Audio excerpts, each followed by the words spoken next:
agricole, nous pouvons noter en résumé qu'il y a une mobilisation de ressources de plus de 400 milliards de francs CFA, dont 130 milliards qu'on a pu mobiliser pour assurer la continuité de la production en termes de subventions pour préserver les revenus des producteurs et garantir un approvisionnement régulier des marchés nationaux. Donc cette répartition s'articule notamment autour de semences, donc tout ce qui est arachide, céréales, pommes de terre et autres cultures à 44,9 milliards, engrais minéraux 64,96 milliards, mécanisation, équipements et services agricoles 13 milliards, protection phytosanitaire 2,52 milliards, filières spécifiques donc coton et bananes 5,5 milliards, appui conseil et volontaires agricoles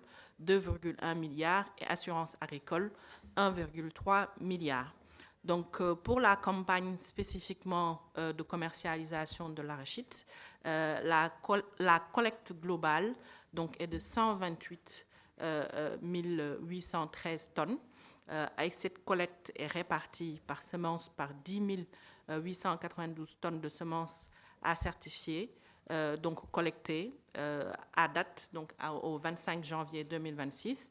Donc, pour l'huilerie, la campagne de commercialisation 2025-2026 a démarré le 28 novembre 2025 avec la mobilisation donc, de tous les acteurs. On peut noter ici, comme l'a dit Monsieur le ministre, au 25 janvier, 113 000 tonnes, 623 000, donc 113 623 000 tonnes d'arachide coque qui ont été réceptionnées par la Sonacos, pour une valeur financière de plus de 38 milliards donc de francs CFA et 4 301 tonnes d'arachide en coque qui ont été aussi reçues en paiement dans les établissements comme Copéol. Et donc pour concilier ce prix plancher avec la viabilité économique des huiliers, il est proposé un mécanisme de compensation ciblée fondé sur le différentiel entre le prix plancher aux producteurs, donc de 305 francs par kilogramme, et le prix d'équilibre industriel souhaité par les huiliers, donc de 225 francs CFA par kilogramme, donc soit un différentiel de 80 francs par kilogramme. Donc pour les autres filières, donc pour l'oignon, il y a eu donc des gels d'importation qui a permis donc d'écouler la production locale depuis donc au 16 janvier 2026, début février donc 2026 également. La carotte, donc gel des importations aussi depuis le 10 décembre 2025. Pommes de terre, gel des importations en vigueur depuis 16 janvier 2025. La banane, gel des importations en phase pilote que nous avons fait depuis le 1er septembre 2025 sur 3 mois. Le maïs, donc en import-substitution, avec un protocole d'accord signé pour la commercialisation de plus de 25 000 tonnes dans des zones donc, de production. Et pour le riz local, donc en importation, on a pu suspendre donc, des DIPA sur 30 jours dès le 12 novembre et donc de futures importations indexées à un prix minimal de riz blanc sénégalais. Et donc la taxe donc, d'importation aussi de 40 francs qui a été suspendue pour faciliter donc les échanges pour les importations.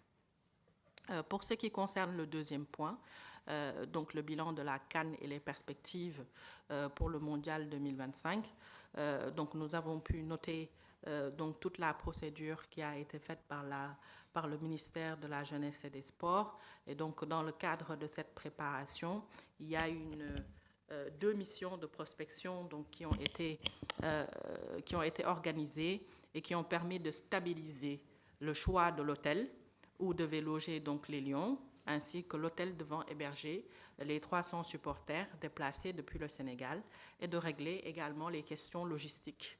Des mesures de sécurité ont été consolidées avec la présence accrue donc des éléments de notre police nationale également. Le ministre de la Jeunesse et des Sports salue également le soutien et l'accompagnement des groupes de supporters, notamment du 12e Guindé, de Alekaza et de Lebougui, et la communauté sénégalaise établie sur tout le territoire marocain, qui s'est également beaucoup mobilisée. Il est à noter également l'engagement de notre représentation diplomatique au niveau du Maroc, avec un soutien et une implication dans toutes les actions et donc de facilitation dans les conditions d'accueil de séjour, donc de l'équipe nationale et des différentes délégations.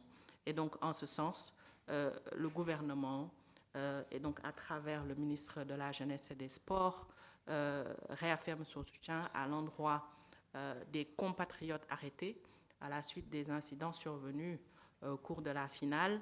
Et donc, dans ce sens, il suit avec beaucoup d'attention donc, ces événements et la suite qui sera réservée donc, à nos supporters. Ensuite, naturellement, pour ce qui est du retour des Lions, il y a des primes qui ont été octroyées et Madame la ministre l'a également précisé.